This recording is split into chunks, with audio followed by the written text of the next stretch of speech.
tudo bem com vocês? E dando sequência aos nossos vídeos, ao qual nós estamos estudando Direito do Trabalho. Para quem não me conhece, eu me chamo Cássio Rafael, especialista em Direito do Trabalho e Previdenciário. No vídeo anterior, nós vimos sobre a evolução do direito do trabalho.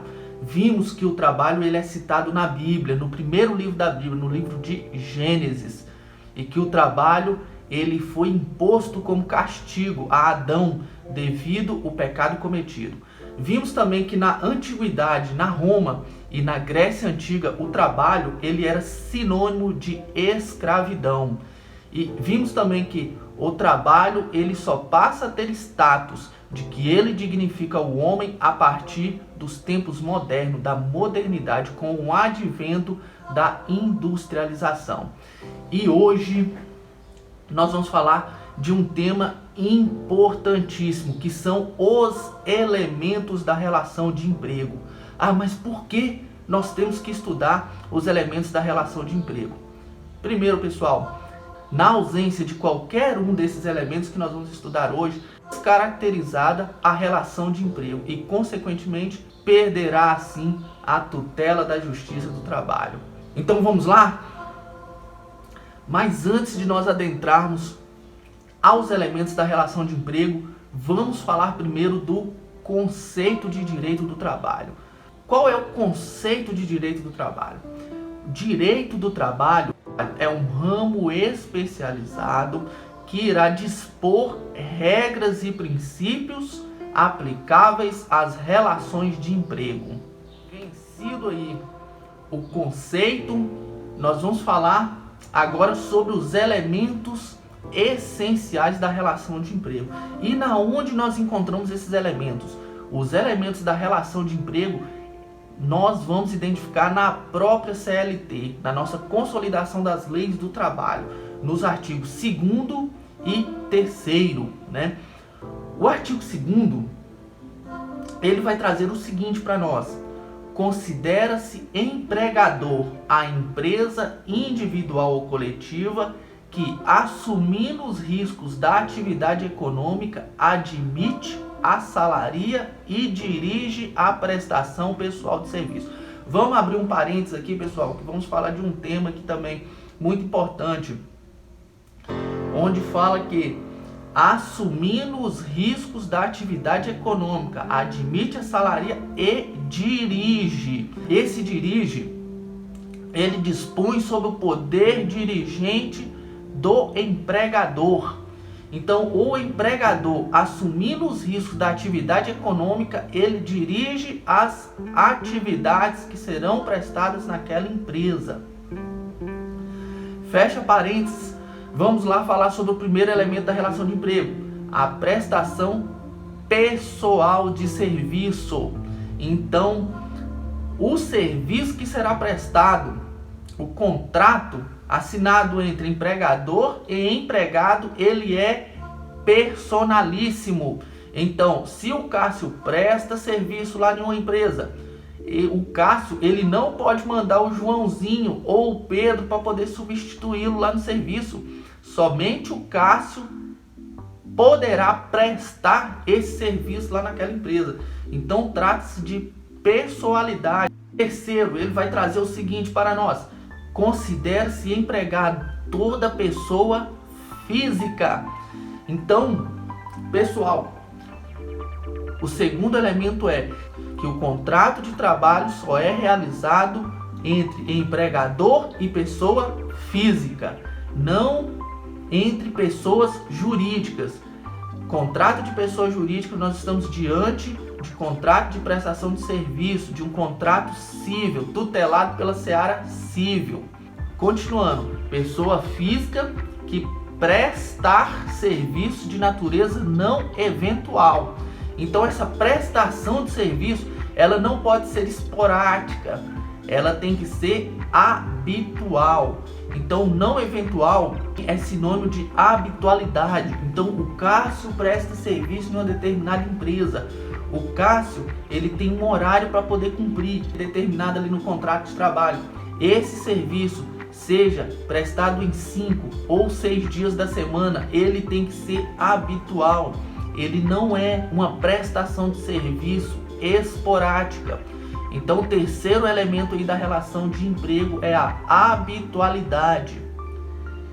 E aí, continuando, pessoal, sobre a dependência deste e mediante salário. Antes da gente falar sobre a dependência, vamos falar primeiro sobre a palavra ali, mediante salário, que quer dizer a onerosidade. Então, toda pessoa física que presta serviço de forma pessoal, habitual, ela tem direito a um salário, essa relação de emprego. Então, esse contrato, essa prestação de serviço ali, então esse labor, ele tem que ser oneroso para se configurar uma relação de emprego. E o trabalho voluntário? O trabalho voluntário, ele é definido na lei como uma atividade não remunerada prestada à pessoa física, a uma entidade pública ou instituição privada sem fins lucrativos. De start, em regra, ele tem objetivos cívicos, culturais, científicos, educacionais ou de assistência social. Muito comum no ponto aí de assistência social, os trabalhos realizados por aqueles que professam alguma fé. Então, pastores, missionários, padres, eles exercem uma atividade voluntária. Então, essa atividade exercida por eles não caracteriza, em regra, o vínculo de emprego. Por fim, pessoal, vamos falar aí do último elemento. E agora, atenção, porque esse último elemento, ele é considerado pela jurisprudência, pela doutrina, sendo um dos elementos mais importantes aí da relação de emprego, que é a subordinação. A subordinação entende-se como o estado de dependência daquele empregado em relação ao empregador. A subordinação, em suma, ela consiste no poder diretivo do empregador, ao qual, assumindo os riscos da atividade econômica, ele dá ordens, ele fiscaliza ali aquelas atividades que estão sendo prestadas pelo seu empregado. Cabe salientar que essa subordinação, ela pode variar de acordo com a função exercida por aquele empregado. Por quê, pessoal? Por exemplo, as atividades de cunho mais operacional, que não exigem uma capacidade, uma formação específica, o empregador, ele ensina, coordena, dirige e fiscaliza aquela atividade. Agora, quando é uma atividade de cunho mais intelectual, o detentor do conhecimento técnico para realizar aquela atividade é o empregado. Então, ela se dá, para assim dizer, mais amena em relação às funções mais operacionais. Por exemplo, um engenheiro ou um advogado, ele detém o conhecimento técnico para realizar aquela atividade, né? Outro ponto importante, pessoal, porque nós estamos trazendo ênfase na questão do elemento subordinação. Com as alterações da reforma trabalhista, a Lei 6.019 de 74, que dispõe sobre a lei de terceirização e do trabalho temporário, ela sofreu fortes alterações, inclusive admitindo a terceirização da atividade fim. Então, com isso, é muito comum na seara trabalhista, ao qual se está discutindo algum direito tutelado pela Justiça do Trabalho, algum empregado de uma empresa terceirizada está tentando comprovar o vínculo empregatício no tomador daquela prestação de serviço. E os elementos que são, em regra, discutidos se houve subordinação e pessoalidade entre o empregado da terceirizada com o tomador, tendo em vista que os outros demais elementos já estão presentes ali. Embora seja uma relação civil entre o tomador e a empresa prestadora de serviço, comprovando que havia essa subordinação, essa pessoalidade com os outros demais elementos, pode haver a desconfiguração do contrato de prestação de serviço em um vínculo empregatício diretamente com o tomador.